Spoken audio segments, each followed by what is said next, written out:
Very good morning and welcome to SRM Institutes for Medical Science Vadapalani வழங்கும் hello doctor. இன்றைய நிகழ்ச்சியில் கலந்துக்கிட்டு உங்கள் சந்தேகங்களுக்கு பதிலளிக்க வந்திருக்காரு ஆர்த்தோபெடிக் சர்ஜன் டாக்டர் கன்னிராஜ் அவர்கள். வணக்கம் டாக்டர். வணக்கம். Welcome to the show doctor. Doctor, knee pain அப்படின்றது வந்து one of the most commonest problem ஆயிடுச்சு அப்படின்னு சொல்லலாம் நம்ம சொசைட்டியில். So what is this knee pain? ஏன் வந்து இது எல்லாருக்கும் காமனாக வருதுன்னு நினைக்கிறீங்க? ஓகே, நீ ஜாயிண்ட் வந்து நம்ம நார்மலாக பண்ணக்கூடிய எல்லா வேலைகளுக்கும், அதாவது வந்து நடக்கிறதுக்கு, ஸ்டெப்ஸ் ஏறுறதுக்கு, தரையில் உட்கார்றதுக்கு, ஸோ எல்லா வேலையிலையும் வந்து ஒரு இன்வால்வ் ஆகக்கூடிய ஒரு ஜாயிண்ட். இந்த ஜாயிண்ட் பிரச்சனை வந்து காமனாக எல்லா ஏஜஸ்லேயும் வருது. ஸோ இது ஏன் வருது அப்படின்னு நம்ம தெரிஞ்சுக்கணும். ஃபஸ்ட்டு கொஞ்சம் நீ ஜாயிண்ட்டை பற்றியே நம்ம தெரிஞ்சுக்கணும். ஸோ நீ ஜாயிண்ட் அப்படிங்கிறது வந்து நம்ம தொடை எலும்பினுடைய கீழ்ப்பகுதியும் கால் எலும்பினுடைய மேல் பகுதியும் சேர்ற இடத்துல இருக்கக்கூடிய ஒரு ஜாயிண்ட். ஸோ உடம்புல இருக்கிற எந்த ஒரு ஜாயிண்ட்லையும் பார்த்தீங்கன்னா எலும்பு மேலே உராய முடியாது. ஸோ அதனால் என்ன ஆகும்னா எலும்பினுடைய எண்ட்ஸில் வந்து பார்த்தீங்கன்னா நம்ம ஜவ்வு, கார்டிலேஜ் அப்படின்னு சொல்லக்கூடிய ஒரு வலுவழுப்பான ஒரு சர்ஃபேஸ் இருக்குது. அந்த ஸ்மூத் சர்ஃபேஸ் என்ன பண்ணுதுன்னா ஃப்ரிக்ஷன் இல்லாமல் ஈஸியாக முட்டியை மடங்கி நீட்டுறதுக்கு உதவி செய்யுது. ஸோ இப்போ இந்த நான்வெஜ் சாப்பிட்றவங்கலாம் அந்த சிக்கனோட லெக்கோ இல்லை மட்டனோட லெக்கோ பார்க்குறப்ப பார்த்தீங்கன்னா அந்த போன் எண்ட்ஸில் ஒரு ஒயிட்டாக ஒரு வலுவழுப்பான ஒரு சர்ஃபேஸ் இருக்கும். அதை தான் கார்டிலேஜ் அல்லது ஜவ்வுன்னு சொல்லுவோம். அதுதான் வந்து மூட்டு வலி இல்லாமல் மடங்கி நீட்டுவதற்காக ஒரு முக்கியமான ஒரு அமைப்பாக இருக்குது. அதை தவிர பார்த்தீங்கன்னா இந்த ரெண்டு எலும்பையும் அதனுடைய இடத்துல ஒன்றோடு ஒன்று இணைந்து செயல்படுவதற்கு, அதாவது சின்க்ரனைஸ்டாக முட்டி நம்ம மடக்கிறோம் நீட்டுறோம்னா ஒரு எலும்பு எவ்வளோ மூவ் ஆகுதோ அதுக்கு தகுந்த மாதிரி இன்னொரு எலும்பு மூவ் ஆகுறதுக்கு இந்த ரெண்டு எலும்புகளுக்கும் நடுவில் கனெக்ஷன்ஸ், அதாவது அட்டாச்மெண்ட்ஸ் இருக்குது. அதை தான் லிகமெண்ட்ஸ் அப்படின்னு சொல்கிறோம். அதையும் தமிழில் நம்ம பொதுவாக ஜவ்வுன்னு தான் சொல்லுவோம். ஸோ முட்டுக்கு நடுவில், அதாவது வந்து இந்த தொடையெலும்பும் காலெலும்புக்கும் நடுவில் ரெண்டு ஜவ் இருக்குது. ஒன்று வந்து காலெலும்பினுடைய முன்பகுதியிலிருந்து தொடையெலும்பினுடைய பின்பகுதிக்கும், இன்னொன்று காலெலும்பினுடைய பின்னாலிருந்து முன்னாலேயும் வருது. இதை வந்து பார்த்தா சைட்லேருந்து பார்த்தா அப்படி ஒரு பெருக்கல் குறி மாதிரி இருக்கும். அதை தான் ஆங்கிலத்தில் க்ரூஷியேட் அப்படின்னு சொல்லுவோம். ஸோ அதனால் முன்னாலிருந்து வர லிகமெண்ட்டை ஏசிஎல் இல்லாட்டி ஆன்டீரியர் க்ரூஷியேட்டமோ, பின்னாலிருந்து வர்றதை வந்து போஸ்டீரியர் இல்லாட்டி பிசிஎல் அப்படின்னு சொல்லிட்டு சொல்லுவோம். அது இல்லாமல் முட்டியினுடைய ரெண்டு பகுதியிலையும் இன்னும் ரெண்டு லெகமெண்ட் இருக்குது. உள்பக்கம் இருக்கிறத எம்சிஎல்னு சொல்லிட்டோம், வெளிப்பக்கம் இருக்கிறது எல்சிஎல் அப்படின்னு சொல்லிட்டு சொல்லுவோம். இது இல்லாமல் முட்டியினுடைய முன் பகுதியில் நீ கேப் அப்படின்னு சொல்லக்கூடிய அந்த முட்டி சிப்பி பெட்டலாங்கிற ஒரு எலும்பு இருக்குது. அதுக்கு மேலேயும் கீழேயும் லெகமெண்ட்ஸ் இருக்குது. ஸோ இந்த பேசிக் ஸ்ட்ரக்சரில் எந்த ஒரு ஸ்ட்ரக்சரில் ஏதாவது ஒரு பிரச்சனை வந்தாலும் நீல வந்து சாதாரணமாக வலி, வீக்கம், நடக்கும்போது ஒரு அன்னீசினஸ், மடக்கி நீட்டுவதில் சிரமம், இந்த மாதிரியான பிரச்சனைகள் எல்லாம் வர்றதுக்கு வாய்ப்புகள் இருக்குது. ஜென்ரலாகவே ஏஜிங் அப்படின்றது ஒரு ஃபேக்டர்னால தான் வந்து நீல பிரச்சனை உருவாகுதுங்களா, இல்லை மற்றபடி என்னென்ன காரணங்கள் இருக்குன்னு? இல்லை, ஏஜிங்னால வந்து பிரச்சனை வரும். ஏஜிங்னால வரக்கூடிய மெயின் பிரச்சனை என்னன்னு பார்த்தீங்கன்னா, நான் அந்த கார்டிலேஜ்னு சொன்னேன் இல்லையா, அந்த வலுவழுப்பான அந்த ஒரு சர்ஃபேஸ், அது வயது ஆக ஆக எப்படி நம்மளுடைய ஸ்கின்ல சுருக்கம் வருதோ அந்த மாதிரியாக அது வந்து கொஞ்சம் ட்ரை ஆகி அதனுடைய அந்த ஷைனினஸ், அந்த ஒரு ஃப்ரிக்ஷன் இல்லாத அந்த ஒரு ஸ்மூத்னஸை இழக்க ஆரம்பிக்கும். அதை தான் நம்ம நார்மலாக என்ன சொல்லுவோம்னா மூட்டு தேய்மானம் அல்லது ஆர்த்ரைட்டஸ் அப்படின்னு சொல்லுவோம். இது யூஸ்வலாக வயதானவர்களுக்கு வரக்கூடிய ஒரு பிரச்சனை. ஒரு 40, 45 இல்லை 50 வயதை கடந்தவர்களில் பார்த்தா இந்த பிரச்சனை காமனாக இருக்கும். மூட்டு வலி இருக்கும், படி ஏறி இறங்குறதுல சிரமம் இருக்கும். என்ன கேட்டால் அந்த வலுவழுப்பு தன்மை போய் எலும்பினோடு அருகில் வர்றப்போ, அதுவும் அட்வான்ஸ் ஸ்டேஜஸில் எலும்பு மேலேயே உராயிறப்ப நடக்கவே முடியாமல் கால் வளைந்தும் வலி அதிகமாகவும் வீக்கமாகவும் இருக்கும். இது வந்து காமனாக வயதானவர்களில் வரக்கூடிய ஒரு பிரச்சனை தான் மூட்டு தேய்மானம் அல்லது ஆர்த்ரைட்டிஸ். ஓகே டாக்டர், இதை பற்றி நம்ம ஃபர்தராக பேசுவோம். அதுக்கு முன்னாடி நிகழ்ச்சியின் முதல் காலர் இருக்காங்க, பார்த்துடலாம். ஹலோ டாக்டர், வணக்கம். ஹலோ, வணக்கம் டாக்டர். வணக்கம், எங்கேருந்து பேசுகிறீங்க? சாரம்பாக்கத்துலேருந்து பேசுகிறேன் டாக்டர், திருவள்ளூர்லேருந்து. சொல்லுங்கள் சார், உங்கள் சந்தேகம் என்னன்னு டாக்டர் கிட்ட சொல்லுங்கள். ஹலோ, சொல்லுங்கள் சார். சார், அப்பா வந்து ஒரு 1 இயருக்கு முன்னாடி வந்து பாத்ரூமில் வழுக்கி விழுந்துட்டாரு. சரிங்க. அன்னிலேருந்து அந்த பேக் பெயின் இருந்துகிட்டு இருக்குன்னாரு. அது சில டாக்டர்கிட்ட எல்லாம் போனோம், எதுவும் இல்லை, நார்மலாக இருக்கு, ப்ராப்ளம் இல்லை அப்படின்னாங்க. சரிங்க. இருந்தாலும் அவர் வந்து பேசிக்கலாக வந்து டெய்லர் வேலை செஞ்சவர். ஓகே. அது இப்போ என்ன உட்கார முடியல, மிஷினில் உட்கார முடியல, பேக்கில் தட்டோட வலி இருக்குது அப்படின்றாரு. ஓகே. அது என்ன டாக்டர் பார்க்கலாம்? என்ன வயசு ஆகுதுங்க அவருக்கு? 55 வயசு. ஓகே, 55 ஆகுது. அவருக்கு அந்த அடிபட்டுறதுக்கு முதல்ல எதுவும் முதுகுல வலி எதுவும் இருந்ததுங்களா? அதெல்லாம் எதுவும் இல்லைங்க டாக்டர். அடிபடுறதுக்கு முன்னால் வலி இல்லை, இப்போ அடிபட்டதுக்கு அப்புறம் தான் வந்து வலி இருக்கு. எக்ஸ்ரே எல்லாம் எடுத்து பார்த்தா அதில் எலும்புல எதுவும் பாதிப்பு இல்லைன்னு சொல்லிட்டாங்க. எதுவும் பாதிக்க இல்லை அப்படின்ட்டாங்க. சரி, இதை தவிர என்ன ட்ரீட்மெண்ட் எடுத்துக்கிட்டீங்க இதுக்காக? மருந்து மாத்திரை தவிர வேற எதுவும் போகல டாக்டர். சுகர் இருக்கு அவருக்கு. ஓகே. சுகர் இருக்கு, மற்றபடி எதுவும் இல்லை. சுகர் இருக்கிறதுனால அந்த வலி இருக்குங்களா, இல்லை நார்மலாக அந்த எலும்பு தண்டு உடம்பு வந்து கொஞ்சம் இதுவாக இருக்குங்களா? இல்லை, இப்போ வந்து உங்களுக்கு எக்ஸ்ரே எடுத்து பார்த்து அதில் எலும்பில் எதுவும் அடி இல்லை, வலி இருக்குது அப்படின்னு சொல்கிறப்ப அவருக்கு வந்து மறுபடியும் மேற்கொண்டு ஒரு சில இன்வெஸ்டிகேஷன்ஸ் பண்ண தேவை ஏற்படலாம். சரிங்களா? முதல்ல இருந்து அவருக்கு முதுகில் ஏதாவது பிரச்சனை இருந்திருக்கலாம். ஆனால் இந்த அடிபட்டதுக்கு அப்புறம் தான் அது மேலே அதிகமான ஒரு நம்மளுக்கு நோட்டீஸ் பண்ண ஆரம்பிச்சிருப்போம். ஸோ அதனால் வந்து மறுபடியும் அவரை கிளினிக்கலாக ஒரு தடவை எக்ஸாமின் பண்ணி பார்த்து அவருக்கு என்ன பிரச்சனை இருக்குது, அதற்கு மேற்கொண்டு வேறு எதுவும் இன்வெஸ்டிகேஷன்ஸ் எம்ஆர்ஐ ஸ்கேன் தேவைப்பட்டால் அதை எடுத்து என்ன பிரச்சனைன்னு மேற்கொண்டு பார்க்க தேவை ஏற்படுங்க. கால் பண்ணதுக்கு ரொம்ப நன்றி சார். நிகழ்ச்சியை தொடர்ந்து பாருங்க. நிகழ்ச்சியின் அடுத்த காலர் கிட்ட பேசலாம் டாக்டர். ஹலோ டாக்டர், வணக்கம். Hello sir, morning. I'm Hemalatha from Chennai. சொல்லுங்க ஹேமதா, உங்க சந்தேகம் என்னன்னு டாக்டர் கிட்ட. என்னோட ஹஸ்பண்ட் 50 இயர்ஸ் ஆகுது. அவருக்கு வந்து பைக்கஸ்பிட் வால்வ் இருக்கு. ஆனா அது வந்து ஒன்ஸ் இன் 2 இயர்ஸ்ல அது மாதிரி இது இருக்கும். அதனால ஒன்றும் ப்ராப்ளம் இல்லை.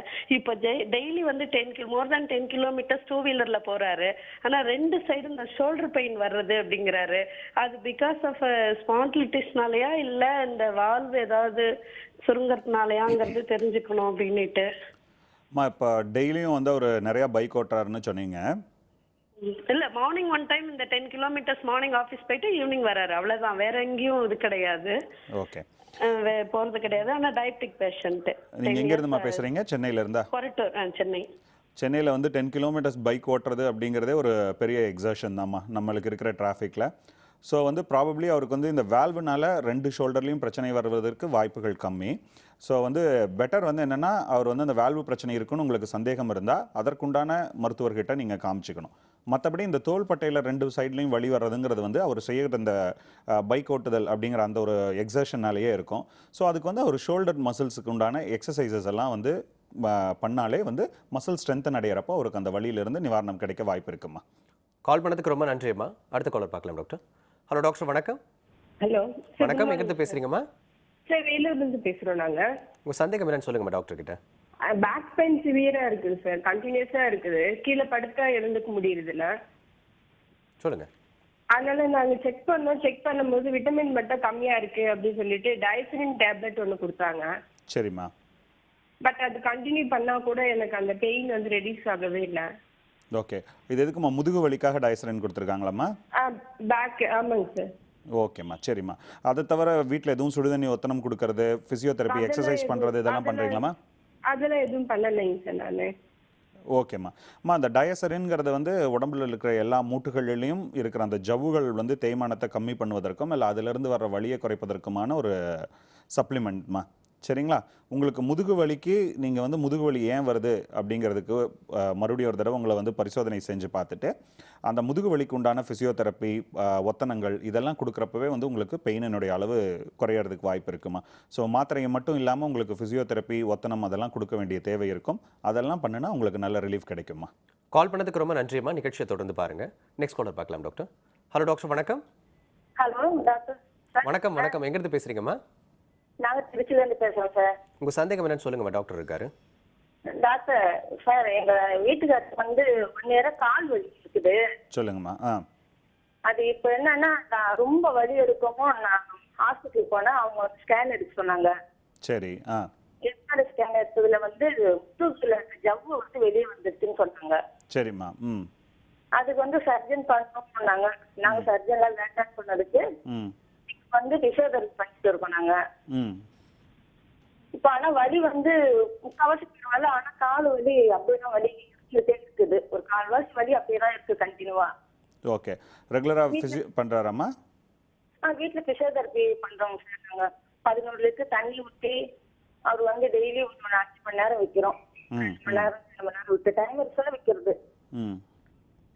அவ்வளவுதான். வீட்டுல அந்த எக்ஸசைஸ் சொல்லி கொடுத்தாங்க டாக்டர் வந்து, அதை பண்ணிட்டு இருக்காங்க. சரிம்மா.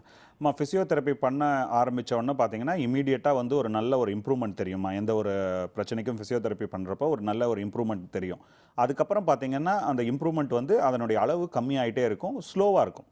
அதாவது ஃபஸ்ட்டு வந்து இப்போ நீங்கள் 100% வலியோடு இருக்கீங்கன்னா ஃபிசியோதெரப்பி ஆரம்பித்த ஒரு 2 இல்லை 3 வாரத்தில் உங்களுடைய வலியினுடைய அளவு 50% குறைஞ்சிரும்.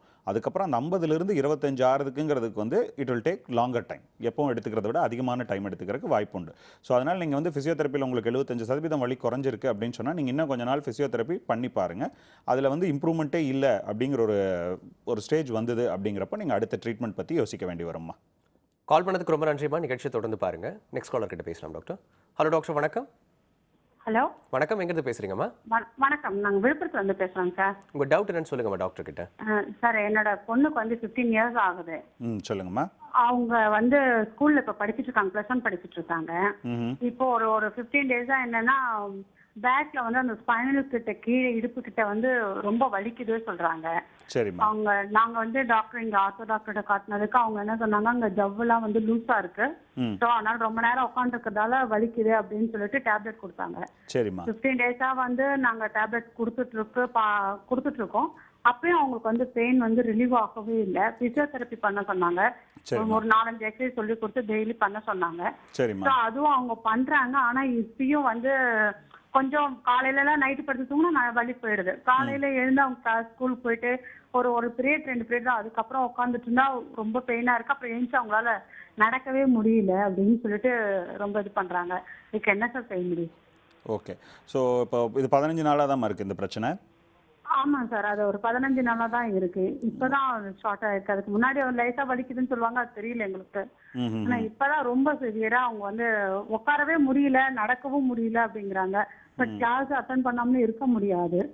அவங்க காலையில 8:30 போனாங்கன்னா 6 o'clock வரைக்கும் அவங்களுக்கு ஸ்கூல் இருக்கு, கிளாஸ் இருக்கு. சரிம்மா, சரி. ஸோ இதில் ஃபிசியோதெரப்பி பண்ணி ஒன்றும் இம்ப்ரூவ்மெண்ட் இல்லைம்மா? பிசியோதெரப்பி பண்ணிட்டு இருக்கேன். இப்பயும் தான் ஒரு டெய்லி பண்ணிட்டு தான் இருக்கோம். ஒன்லி அவர்கிட்ட போய் பண்ணோம், பிசியோதெரப்பிட்ட ஒரு 4-5 நாள் பண்ணோம். அப்புறம் அவளுக்கு லீவ் இல்லைன்னு சொல்லி ஸ்கூல் போயிட்டாங்க. இல்லைன்னா வீட்டில் பண்ணிட்டு தான், ரூம்ல பண்ணிட்டு தான் இருக்காங்க. ஆனா அது இம்ப்ரூவ்மெண்ட் தெரியல.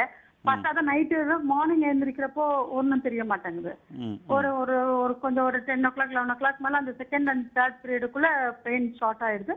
அப்புறம் ஈவினிங் வரைக்கும் கம்பல்சரியா அவங்களுக்கு பெயின் வந்துட்டு இருக்கு. என்ன பெயின் கில்லர் போட்டாலும் சரியாகல. சரிம்மா. நம்ம பெயின் கில்லர் ரெகுலராக போடுறது, அதுவும் பர்டிகுலர்லி இந்த யங் ஏஜில் போடுறத வந்து அவாய்ட் பண்ணணுமா முடிஞ்ச அளவுக்கு. இவங்களுக்கு வந்து எக்ஸசைசஸ் வந்து இன்னும் கொஞ்சம் ரெகுலராக பண்ணினாங்கனாலே அவங்களுக்கு அதிலிருந்து ரிலீஃப் கிடைக்கிறதுக்கு வாய்ப்பு இருக்குது. ஒரு சில டைம் வந்து இளம் வயதில் இருக்கிற பெண்களுக்கு வந்து அவர்களுக்கு மாதவிடாய் சம்பந்தமான பிரச்சனைகள் இருந்தால் கூட அது காமனாக முதுகு வலியும் அடிமுதுகு வலி அப்படின்னு சொல்லிட்டு தான் ஃபஸ்ட்டு தெரிய ஆரம்பிக்கும். ஸோ அதனால் அவங்களுக்கு வலி தொடர்ந்து இருந்துக்கிட்டே இருக்குமானால் நீங்கள் வந்து அதற்குண்டான ஒரு ஸ்பெஷலிஸ்ட்டையும் ஒரு தடவை அவங்கள காட்டிக்கிறது வந்து பெட்டராக இருக்குமா. கால் பண்ணதுக்கு ரொம்ப நன்றி அம்மா. நெக்ஸ்ட் கால் கிட்ட பேசலாம் டாக்டர். ஹலோ டாக்டர், வணக்கம்.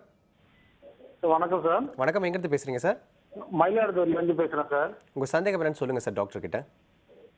எனக்கு பேக் பெயின் ஓவராக இருக்கு சார். சரிங்க. அது வந்து கிட்ட 18 வருஷமா அந்த அப்படியே வண்டி ஏறுறேன் சார். நல்லா பேக் பெயின் சாப்பிட்டா ஏஞ்சிருக்க முடியும் சார். வயசு 35 ஆகுது சார் எனக்கு. சரிங்க. அப்பெண்டிக்ஸ் ஆப்ரேஷன் பண்ணியிருந்தேன் சார். சரி. 2011 லேப்ரோஸ்கோப். அதான் அந்த பேக் பெயின் பயங்கரமா இருக்காது சார், டாக்டர்கிட்ட கேட்கலான்ட்டு. ஓகேங்க. ஸோ பேக் பெயின் அதான் நான் இதுக்கு முதல்ல பேசினவங்க கிட்ட சொன்ன மாதிரி உங்களுக்கு வந்து ரெகுலர் ஃபிசியோதெரப்பி நீங்கள் பண்ணி அதில் இம்ப்ரூவ்மெண்ட் இல்லை அப்படிங்கிற பட்சத்தில் உங்களுக்கு ஃபர்தராக எம்ஆர்ஐ ஸ்கேன் எடுத்து பார்க்க வேண்டிய தேவை ஏற்படலாம். நீங்கள் 18 வருஷமாக பேக் பெயின் இருந்துகிட்ருக்கு அப்படின்னு சொல்கிறீங்க. ஸோ கண்டிப்பாக வந்து உங்களை வந்து டீட்டெயில்டாக ஒரு தடவை பரிசோதனை செய்து பார்த்துட்டு மேற்கொண்டு வேறு ஏதாவது டெஸ்ட் தேவைப்பட்டால் செய்து பார்த்துட்டு அதற்கு பிறகு தான் உங்களுக்கு வந்து கரெக்டான ட்ரீட்மெண்ட் என்ன அப்படிங்கிறத சொல்ல முடியும். கால் பண்ணதுக்கு ரொம்ப நன்றி சார். நிகழ்ச்சியை தொடர்ந்து பாருங்க. நெக்ஸ்ட் காலர் பார்க்கலாம் டாக்டர். எஸ். ஹலோ டாக்டர், வணக்கம். ஹலோ வணக்கம், எங்க இருந்து பேசுறீங்கம்மா? பட்டாபுரம்ல இருந்து பேசுறோம். சொல்லுங்கம்மா, உங்க சந்தேகம் என்னன்னு டாக்டர் கிட்ட. எனக்கு வந்து 20 இயர்ஸா 2 காலம் ரொம்ப பெயினுங்க. சொல்லுங்கம்மா. அதுக்கப்புறமா நாங்க வந்து காலில் எனக்கு ஆக்சுவலா வெரிகோஸ் வெயின்ஸ் மாதிரி இருந்துச்சு. அதனால பெயினா என்னன்னு தெரியல, டாக்டர் கன்சல்ட் பண்ணோம். அவங்க பெயின் இது வெரிகோஸ் வெயின்ஸ் இருக்கு, ஆப்ரேட் பண்ணன்ட்டு இந்த டாப்லர் ஸ்கேன் பண்ணாங்க. சரிம்மா. பண்ணி சர்ஜரி பண்ணிட்டோம். எனக்கு வந்து பெயின் இருக்குங்க சார், 2 காலிலுமே இருக்கு. ஆனா எப்படி தெரியுங்களா, அதாவது உட்காரணும், அதாவது நடக்க முடியல. நடக்கிறேன்னா கஷ்டமா இருக்கு. எங்க போனாலும் ஒரு கார் அப்படிதான் தேவைப்படுதுங்க. நடக்கிறேன்னா ரொம்ப ஒரு இதுவா இருக்கு. என்னடா போனமே எவ்வளவு தூரம் அப்படின்ற மாதிரி ஒரு ஃபீலிங்கா இருக்கு. வேலை செய்யற உட்காந்தா தேவையா இருக்குங்க, ஆனா உட்காந்தா வலி இல்லைங்க. ஓகே. எந்த இடத்துலமா கால்னா எங்கம்மா வலி இருக்கு? முட்டியில இருக்கா, முட்டிக்கு கீழ வரைக்குங்க? 2 காலுமே இருக்குங்க. நடந்தாலும் முட்டியில வலி அதிகமாகுதாமா இல்ல கால்ல வலி அதிகமாகுதா? முட்டியில அந்த அளவுக்கு வலி இல்ல, கால்ல தாங்க வலிக்குது. சரிம்மா. ஓகே. வேரிகோஸ் வெயின் சர்ஜரி பண்ணி எத்தனை நாள் மாறுது? பண்ணி 10 இயர்ஸ் ஆகுதுங்க சார். வேரிகோஸ் வெயின் பண்ணியே 10 இயர்ஸ் ஆயிடுச்சு. ஆயிடுச்சு. ஓகேம்மா, சரிம்மா. எதுவும் ஒத்தனம், சுடுதண்ணி ஒத்தனம் அந்த மாதிரி எதுவும் கொடுத்து பாத்தீங்களா? அதுல எதுவும் ரிலீஃப் இருக்கா? எந்த டேப்லெட்டும் எடுத்துக்கலங்க, எதுவுமே பண்ணல இது வரைக்கும். ஆபரேஷன் பண்ணதோட இருக்கு, ஆனா பெயின் எப்பவுமே இருக்குங்க எனக்கு. மத்த மூட்டுகள் எதுவும் வலி இருக்குமாமா உங்களுக்கு? காலையில எந்திரிக்கிறப்ப வலி? மூட்டுலயே வலி ப்ராப்ளமே இல்லங்க. வேற எதுவும் வலி ப்ராப்ளம் இல்ல? ஓஹோ, சரிம்மா. அம்மா உங்களை வந்து ஒரு தடவை கிளினிக்கலாக ஒரு தடவை உங்களை பார்க்க வேண்டி இருக்குமா? உங்கள் மசில்ஸில் ஏன் பெயின் இருக்குது, உங்கள் காலில் ஏன் பெயின் இருக்குன்னு சொல்லிட்டு அதை பார்த்துட்டு அதற்கு உண்டான ஃபிசியோதெரப்பி இல்லை அதற்கு உண்டான வேறு விதமான மருத்துவங்கள் செய்யும்போது உங்களுக்கு அந்த வழியிலிருந்து நிவாரணம் கிடைக்கிறதுக்கு வாய்ப்பு இருக்குமா? கால் பண்ணதுக்கு ரொம்ப நன்றிம்மா. அடுத்த காலர் பார்க்கலாம் டாக்டர். ஹலோ டாக்டர், வணக்கம். ஹலோ, நான் சென்னையிலேருந்து வேணி பேசுகிறேங்க. உங்கள் சந்தேகம் என்னன்னு சொல்லுங்கம்மா. டாக்டர் எனக்கு வந்து 52 வயசு ஆகுது. சொல்லுங்கம்மா. வாக்கிங் நான் வந்து ரொம்ப ஃபாஸ்ட்டாக நடப்பேன். சில பேர் நடக்காதீங்க முட்டி தேஞ்சு போகும் அப்படிங்கிறாங்க. அது ஏன்னா எனக்கு முட்டி வலி எதுவுமே இல்லை. இப்போ யூட்ரஸ் மூவ் பண்ணியிருக்கிறேன். சரிம்மா. 75 kg இருக்கேன் நான். அவ்வளோ ஃபாஸ்ட்டாக நடக்கலாமா? நான் நடக்க ரொம்ப சின்ன வயசுலேருந்தே அப்படி ஃபாஸ்ட்டாக நடந்ததுனால பழக்கம் ஆயிடுச்சு எனக்கு. ஓகேம்மா. அம்மா, ஃபாஸ்ட்டாக நடக்கிறதுனால முட்டு தேய்மானம் வராது, சரிங்களா? சரி. நடக்கும்போது வந்து நீங்கள் எவ்வளோ நடக்கிறீங்களோ அவ்வளோ வந்து உடம்புக்கு நல்லதும்மா. ஸோ வந்து இது வந்து ஓவரால் ஹெல்த்துக்கும் நல்லது. மூட்டில் வந்து தேய்மானம்ங்கிறது வந்து நடக்கிறதுனால வராது. இப்போ யாராவது ஜாகிங் பண்ணுறாங்க, நீங்கள் வேகமாக ஓடுறீங்க அப்படிங்கிற போது நீங்கள் வந்து எப்போவும் ஒரு மண் தரை இல்லை புல் தரையில் வந்து ஜாக் பண்ணுறதோ இல்லை ஓடுறதோ வந்து உடம்புக்கு ரொம்ப நல்லது. பட் அதற்கு பதிலாக காங்க்ரீட் இல்லை தார் ரோட்டில் ஓடும்போது அது வந்து முட்டிக்கு வந்து அவ்வளோ நல்லதில்லை. பட் வாக் பண்ணுறதுங்கிறது வந்து எவ்வளோ வேகமாக வாக் பண்ணாலும் சரி, எவ்வளோ அதிகமாக வாக் பண்ணாலும் சரி, வயது அதிகமாகுதுங்கிறதுனால அதனால முட்டு தேய்மானம் வருங்கிறது வந்து தவறான ஒரு கருத்துமா. கால் பண்ணதுக்கு ரொம்ப நன்றிம்மா. டாக்டர், இந்த காலர் கேட்டிருந்த மாதிரி ஏஜ் வைஸாக வந்து நீங்கள் சொல்லியிருந்த மாதிரி இந்த ஸ்மூத்னஸ் கம்மியாயிடும். ஸோ இருந்தாலும் வந்து வாக் பண்ணுறதுல வந்து எந்த பிரச்சனையும் இருக்காது அப்படின்னு சொல்ல வரீங்களா? ஆமாம். ஸோ வந்து என்னென்னா, இப்போ ஒரு சிலருக்கு வந்து அந்த முட்டு தேய்மானம், அந்த ஆர்த்ரைட்டிஸ், அந்த ஸ்மூத்னஸ் போகுதுன்னு சொல்கிறோம் இல்லையா? அது வந்து போகிறதுக்கு வந்து பல காரணங்கள் உண்டு. ஒரு சிலருக்கு வந்து பார்த்திங்கன்னா உடல் பருமன் அதிகமாக இருக்கிறது, அது வந்து ஒரு காமன் காரணம். ஸோ அது அப்படி வந்து நம்ம உடம்பு வெயிட் அதிகமாக இருக்குங்கிறப்ப என்னாங்கன்னா முட்டுகளில் வர லோட் அதுவும் வந்து அதிகமாக இருக்கும். ஸோ அதனால முட்டு தேய்மானம் வரும். ஒரு சிலருக்கு வந்து பார்த்திங்கன்னா காலினுடைய அமைப்பே எப்படி இருக்குன்னா கொஞ்சம் கால் வந்து உள்நோக்கி வளைந்த மாதிரியாக இருக்கும். அப்படி இருக்கிறவங்களையும் வந்து முட்டு தேய்மானம் அதிகமாக வர்றதுக்கு வாய்ப்புகள் உண்டு. ஸோ அவங்களுக்கு முட்டு தேய்மானம் வந்தவங்கனால வந்து வலினால நடக்கிறது வந்து கம்மியாகலாமே தவிர நடப்பதனால் வந்து முட்டு தேய்மானம்ங்கிறது வந்து வருவதற்கு வாய்ப்பில்லை.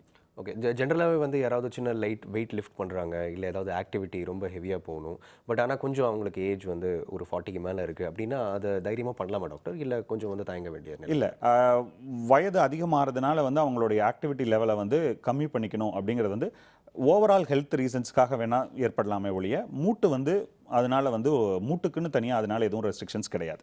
வயது அதிகமாகிறப்ப வெயிட்டு தூக்கணும் அப்படின்னா தூக்கலாம், பட் ஆனால் அதை சரியான முறையில் தூக்கணும். ஸோ நம்ம வந்து அப்படியே பெண்ட் பண்ணி தூக்குறோம் இல்லை தவறான முறையில் தூக்கணும்னா அது முதுகு தண்டில் வந்து பாதிப்பு ஏற்படுத்துறதுக்கு வாய்ப்புகள் உண்டு. ஓகே டாக்டர், நிகழ்ச்சி அடுத்த காலர் இருக்காங்க, பார்த்துடலாம். ஹலோ டாக்டர், வணக்கம். வணக்கம், நான் மதுரையிலேருந்து பேசுகிறேன். லதா, சொர்ணலதான் பேர். சொல்லுங்க லதா, உங்கள் சந்தேகம் என்னன்னு டாக்டர் கிட்ட. எனக்கு இந்த ரைட் சைட்ல வந்து இப்படி உட்கார்ந்தோன்னா இப்படி சைட் ஃபுல்லா ஒரே வலி, ரொம்ப வலினாலும் ஒரு 2-3 மாசமா இருந்தது. அப்புறம் எங்க ஆர்த்தோ டாக்டர்கிட்ட போய் எம்ஆர்ஐ ஸ்கேன் எடுத்து பார்த்தோம், பிசியோதெரப்பி வச்சு பார்த்தோம், ஒன்றும் சரியா இல்லை. அப்புறம் எம்ஆர்ஐ ஸ்கேன் எடுத்தோம். அதுல வந்து L4 L5ல வந்து ஜவ்வு வந்து 10 மில்லிமீட்டர் அப்படி வெளியில வந்துச்சு. அதனால வந்து உங்களுக்கு ரைட் சைடு நரம்ப அழுத்துது. இந்த ரைட் சைடு காலு வந்து நடக்க முடியும், நடக்கலாம், ஆனா நடக்கும்போது ரொம்ப பெயினா இருக்கு. முட்டிக்கு கீழே அந்த கெண்ட காலு பாத்தீங்களா, அதுல இருந்து அந்த பெருவிரல் வரைக்கும் அந்த பெயின் வந்து அதிகமாகுது. நடக்க முடியல. அந்த வலி வந்துருச்சுன்னா என்னால உட்காரணும், உடனே கொஞ்ச நேரம் படுக்கணும் அப்படின்னு தான் தோணுது.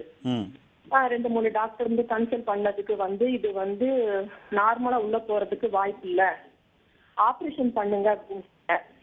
தண்டுவோட ஆபரேஷன்னா கொஞ்சம் எல்லாரும் கொஞ்சம் பயப்படுற மாதிரி இருக்கு டாக்டர். சஜஷன் என்னன்னு சொல்லி கேட்குறேன்.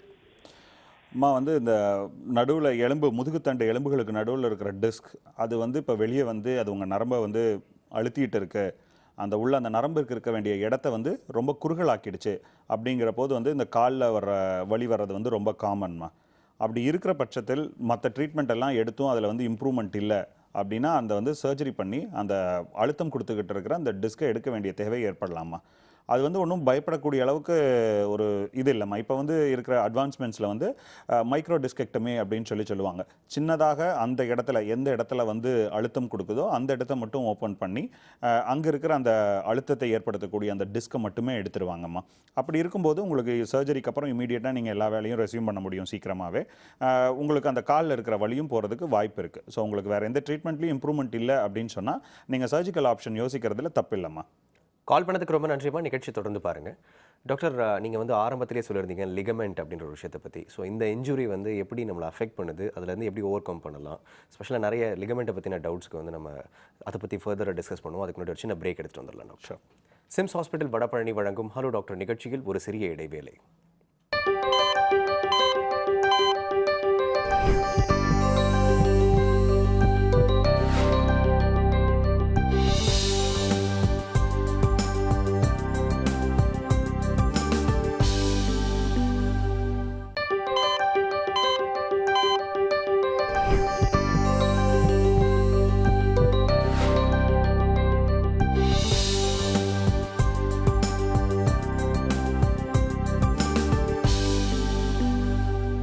Welcome back to SIMS hospital Vadapalani வழங்கும் ஹலோ டாக்டர்.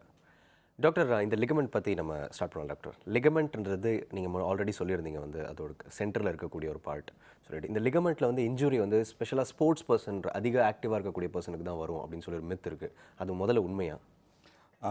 இந்த லிகமெண்ட் இன்ஜுரிஸுங்கிறது வந்து ஸ்போர்ட்ஸ் விளையாடுறவங்க, சாதாரணமாக கிரிக்கெட் இல்லை ஃபுட்பால் விளையாடுறவங்கள காமனாக இருக்குது. அதனால தான் அதை வந்து காமனாக ஸ்போர்ட்ஸ் இன்ஜுரிஸ் அப்படின்னு சொல்லுவாங்க. பட் அது அவங்களுக்கு மட்டும்தான் வருமானு கேட்டால் இல்லை. இது வந்து காமனாக வந்து என்னென்னா, நம்ம நடக்கிறப்போ இல்லை ஓடுறப்போ நம்மளுடைய பாதம் தரையில் இருக்கிறப்போ அப்பர் பாடியை மட்டும் நம்ம ஒரு சைடாக ட்விஸ்ட் பண்ணுறோம். ஓகே. அப்படிங்கிற பொசிஷனில் வந்து இந்த மூட்டுக்கு சைடில் இருக்கிற லிகமெண்ட்ஸ் இன்ஜுரி ஆகிறதுக்கு வாய்ப்பு அதிகமாக இருக்குது. ஸோ இப்போ இப்படி இருக்கிற இதில் வந்து இந்த கால் பகுதி வந்து கீழே பதிஞ்சிருக்கிறப்போ இந்த மூட்டில் மேல் தொடை எலும்பு மட்டும் இப்படி சுற்றுதுன்னு வச்சுக்கோங்களேன். அப்போ என்ன ஆகுனா, இந்த நடுவில் இருக்கிற லெகமெண்ட்ஸும் சரி, சைடில் இருக்கிற லெகமெண்ட்ஸும் சரி, அது வந்து என்ன ஆகுனா ஃபஸ்ட்டு ஸ்ட்ரெச் ஆகும். ரொம்ப அந்த ரொட்டேஷன் வர்றப்போ அது வந்து கட் ஆகிறதுக்கும் இன்ஜூர் ஆகிறதுக்கும் வாய்ப்பு உண்டு. ஸோ இது நார்மலாக பார்த்தீங்கன்னா நம்ம இதில் வந்து 2 வீலர்ஸ் நிறையா ஓட்டுறாங்க. ஸோ அந்த 2 வீலர்ஸில் வர்ற ஆக்சிடென்ட்ஸில் 2 வீலர்லேருந்து விழுந்துறதோ இல்லை 2 வீலர் அவங்க மேலே விழுகிறதோ அந்த மாதிரியான இதில் வந்து மூட்டில் வந்து இந்த மாதிரியான அடி ஏற்படுறதுக்கு வாய்ப்புகள் அதிகம் இருக்குது. ரெண்டாவது, படி ஏறி இறங்குறப்போ வேகமாக ஏறி கால் தவறி ஸ்லிப்பாகி கீழே விழுந்துடுறாங்க, இல்லை சைடில் எங்கேயாவது இடிச்சுக்கிறாங்க. அப்படி இருக்கிறவங்களையும் உள்ளே இருக்கிற அந்த லிகமெண்ட்ஸில் அந்த மெனிஸ்கஸில் இன்ஜுரி வருவதற்கு வாய்ப்புகள் இருக்குது. இது எதுவுமே இல்லாமல் எங்கேயாவது இருந்து ஒரு ஹைட்லேருந்து குதிக்கிறாங்க, அப்போ கால் வந்து ஒரு அப்நார்மல் பொசிஷனில் வச்சு குதிச்சுறாங்கன்னா அப்படி இருக்கிறவங்களுக்கும் வந்து இந்த லிகமெண்ட் அண்ட் மெனிஸ்கல் இன்ஜுரி வருவதற்கு வாய்ப்புகள் இருக்கு. ஸோ இது ஸ்போர்ட்ஸ் பர்சனில் தான் வரணும்னு இல்லை, சாதாரணமாக இருக்கிறவங்களுக்கு வாய்ப்பு. ட்ரீட்மெண்ட்ஸ் எப்படி இருக்கும் டாக்டர்? ஸோ வந்து பார்த்தீங்கன்னா, இப்போ லிகமெண்ட் இன்ஜுரி இல்லை மெனிஸ்கஸ் இன்ஜுரி அப்படின்னு சொல்லிட்டு பார்த்தோம்னா, அந்த ட்ரீட்மெண்ட் வந்து அவங்களுக்கு எந்த மாதிரியான இன்ஜுரி இருக்குது, எந்த ஸ்ட்ரக்சரில் அடிபட்டிருக்கு, எவ்வளோ அடிபட்டிருக்குங்கிறத பொறுத்து இருக்கும். ஒரு சில டைம் பார்த்தீங்கன்னா நம்ம சாதாரணமாக சொல்லுவோம் அந்த ஸ்ப்ரெயின் அப்படின்னு சொல்லிட்டு. அதாவது அந்த லிகமெண்ட் வந்து நான் சொன்னேன் இல்லையா, அந்த ரொட்டேட் ஆகிறப்ப கொஞ்சம் ஸ்ட்ரெச் ஆகிருக்கும், பட் ஃபுல்லாக கட் ஆகிருக்காது. அப்படி இருக்கிறவங்களுக்கு என்னென்னா, நம்ம வந்து அந்த லிகமெண்ட் கொஞ்சம் அதனுடைய பழைய நிலைமைக்கு போகிற வரைக்கும், அது சரியாகாத வரைக்கும் கொஞ்சம் அந்த ஜாயிண்ட்டை இம்மொபிலைசேஷன், அதாவது வந்து ஸ்ப்ளிண்ட் இல்லை பிரேஸ் அப்படின்னு சொல்லுவோம். அந்த ஒரு பெல்ட் மாதிரியான ஒன்று இருக்கும், அந்த நீ ஜாயிண்ட் அந்த பர்டிகுலர் பொசிஷனில் பிடிச்சி வச்சுக்கிறது. ஸோ அந்த மாதிரியான இதை போட்டுட்டு நம்ம அந்த ஆக்டிவிட்டீஸ் என்னென்ன ஆக்டிவிட்டி பண்ணுன்னா அது ஸ்ட்ரெச் ஆகுமோ அந்த ஆக்டிவிட்டீஸ் அவாய்ட் பண்ணிவிட்டு மற்ற எக்ஸசைசஸ் பண்ணிகிட்டு இருந்தோம் அப்படின்னு சொன்னோம்னா அதுலேயே வந்து சரியாவதற்கான வாய்ப்புகள் உண்டு. இல்லை வந்து அவங்களுக்கு வந்து அந்த லிகமெண்ட் வந்து ஃபுல்லாக கட் ஆகிருக்கு, இல்லை ஃபுல்லாக வந்து கிழிஞ்சிருக்கு, இல்லை மெனிஸ்கஸ் ஃபுல்லாக கிழிஞ்சிருக்கு அப்படின்னு சொன்னால் அதற்கு உண்டான ட்ரீட்மெண்ட் பல ஃபேக்டர்ஸை பொறுத்து நம்ம டிசைட் பண்ணுவோம். ஒன்று வந்து அந்த இண்டிவிஜுவலினுடைய ஆக்டிவிட்டி லெவல் எவ்வளோவா இருக்குது. அவங்க வந்து இப்போ வந்து நார்மலாக பார்க்குறோம், ஒருத்தவங்க வந்து வெறும் ஆஃபீஸ் தான் போகணும், ஆஃபீஸில் உட்காந்து டெஸ்க் ஜாப் பண்ணணும், திரும்ப வரணும் அப்படின்னு சொன்னால் அவங்களுக்கு வந்து ஒரு லிகமெண்ட் கட் ஆகிருந்தாலோ ஒரு மெனிஸ்கஸில் ஒரு சின்னதாக ஒரு கிழிசல் இருந்தாலும் அவங்களுக்கு வந்து அது ஒரு பெரிய பாதிப்பை ஏற்படுத்தாமல் இருக்கலாம். ஸோ அவங்களுக்கு வந்து ட்ரீட்மெண்ட் வேறு மாதிரியாக இருக்கும். ஆனால் இப்போ ஒருத்தர் வந்து ஒரு மார்க்கெட்டிங் ப்ரொஃபஷனலாக இருக்கார், இல்லை ஒருத்தருக்கு வந்து டெய்லியும் வந்து நிறையா இடத்துல பைக்கில் போக வேண்டியதாக இருக்குது, இல்லை நிறையா தடவை பஸ் ஏறி இறங்க வேண்டியதாக இருக்குது. அந்த மாதிரி இருக்கிற இண்டிவிஜுவலுக்கு வந்து இந்த ஒரு லெகமெண்ட் இன்ஜுரி இருக்குது அப்படின்னு சொன்னால் அவங்களுக்கு கண்டிப்பாக அந்த லெகமெண்ட் இன்ஜுரியை ட்ரீட்மெண்ட் வந்து லிகமெண்ட் ரீகன்ஸ்ட்ரக்ஷன் அந்த மாதிரியான ஒரு ட்ரீட்மெண்ட் தேவைப்படும். ஏன்னா அவங்களுடைய ஆக்டிவிட்டி லெவல் வந்து அதிகமாக இருக்குது. அதே மாதிரி அந்த மூட்டில் நம்ம முதலே சொன்னோம் இல்லையா, அந்த ஜவ்வுனுடைய ஸ்டேட்டஸை பொறுத்தும் ட்ரீட்மெண்ட். இப்போ வந்து ஒரு 45-50 வயசு இருக்காங்க, அவங்களுக்கு ஆல்ரெடி ஓரளவுக்கு ஜவ்வு தேய்மானம் இருக்குது, மூட்டு தேய்மானம் இருக்குது, அப்போ அவங்களுக்கு இந்த லிகமெண்ட் இன்ஜுரி வந்தது அப்படின்னு சொன்னால் அதுக்கு ட்ரீட்மெண்ட் வேறு மாதிரியாக இருக்கும். ஆனால் லிகமெண்ட் இன்ஜுரி இருக்குது, ஆனால் ஜவ்வெல்லாம் நல்லா இருக்குது, 50-55 ஆச்சு, ஆனால் மூட்டு தேய்மானம் இல்லை அப்படிங்கிறப்போ அவங்களுக்கு அந்த ரீகன்ஸ்ட்ரக்ஷனுங்கிறது வந்து ஒரு வேலிட் ஆப்ஷனாக இருக்கும். Okay doctor. இந்த ரீகன்ஸ்ட்ரக்ஷன் ப்ராசஸ் வந்து ஃபாஸ்ட் ட்ராக்ல நடக்குங்களா, இல்லை அதுக்குன்னு ஒரு சமய காலம் இருக்குங்களா அப்படின்ட்டு? இப்போ வந்து பார்த்தா நம்ம காமனாக வந்து இந்த லிகமெண்ட் இன்ஜுரி ஆகிறவங்கள வந்து ஹாஸ்பிட்டல் வரவங்க ஒரு 2 மாதிரியாக இருப்பாங்க. நான் உங்களுக்கு சொன்னேன் வந்து இந்த பைக் ஆக்சிடென்ட்டில் ஆகிறது, இந்த குதிச்சாருது. ஸோ இந்த மாதிரி இருக்கிறவங்களுக்குலாம் பார்த்தீங்கன்னா முட்டியில் உடனே பெயின் இருக்கும், வீக்கம் இருக்கும், நடக்க முடியாமல் இருக்கும். அவங்க உடனே ஹாஸ்பிட்டல் வந்துருவாங்களா இருக்கும். ஸோ அப்படி வரவங்களை என்ன பண்ணுவோம்னா ஃபர்ஸ்ட் லைன் வந்து ஒரு எக்ஸ்ரே எடுத்து பார்ப்போம். எலும்பில் ஏதாவது அடி எதுவும் பட்டிருக்கா என்ன ஏதுன்னு சொல்லிட்டு. ஸோ இப்போ எலும்பில் எதுவும் அடி இல்லை அப்படிங்கிறப்ப அந்த மருத்துவர் பரிசோதனை பண்ணி பார்க்குறப்ப அவருக்கு ஒரு ஐடியா கிடைச்சிடும். இதில் வந்து ஒரு லிகமெண்ட் கட் ஆயிருக்கா, இல்லை 1-2 லிகமெண்ட் கட் ஆயிருக்கா அப்படின்னு சொல்லிட்டு. அதை பொறுத்து உடனே அப்போவே எம்ஆர்ஐ ஸ்கேன் எடுக்க வேண்டிய தேவை ஏற்படலாம். அப்படி இல்லை அப்படின்னு சொன்னால் நான் முதல்ல சொன்ன மாதிரி வெறும் ஒரு பிரேஸ் போட்டுட்டு வலியும் வீக்கத்தையும் குறைக்கிறதுக்கான மருந்து மாத்திரைகள் கொடுத்து வீட்டுக்கு அனுப்பிடுவாங்களா இருக்கும். ஸோ அதுக்கப்புறம் வந்து நம்ம கொஞ்சம் இதெல்லாம் செட்டில் ஆனதுக்கப்புறம் ஒரு 1 வீக் 2 வீக்ஸ்க்கு அப்புறம் நம்ம பார்க்குறப்போ அந்த முட்டியை மறுபடியும் ஒரு தடவை பரிசோதனை பண்ணி பார்த்துட்டு ஒருவேளை அந்த லெகமெண்ட்ஸ் ஆறுவதற்கான வாய்ப்புகள் தெரிஞ்சுது அப்படின்னு சொன்னால் நம்ம வெறும் பிரேஸ் கண்டினியூ பண்ணி எக்ஸசைஸ் கண்டினியூ பண்ணிட்டு சரி பண்ணிடலாம். இல்லை வந்து அவங்களுக்கு வந்து பிரச்சனை இருந்துக்கிட்டே இருக்குது அப்படின்னு சொல்லும்போது நம்ம வந்து லெகமெண்ட் ரீகன்ஸ்ட்ரக்ஷனுங்கிற ஒரு ஆப்ஷனுக்கு போக வேண்டி வரும்.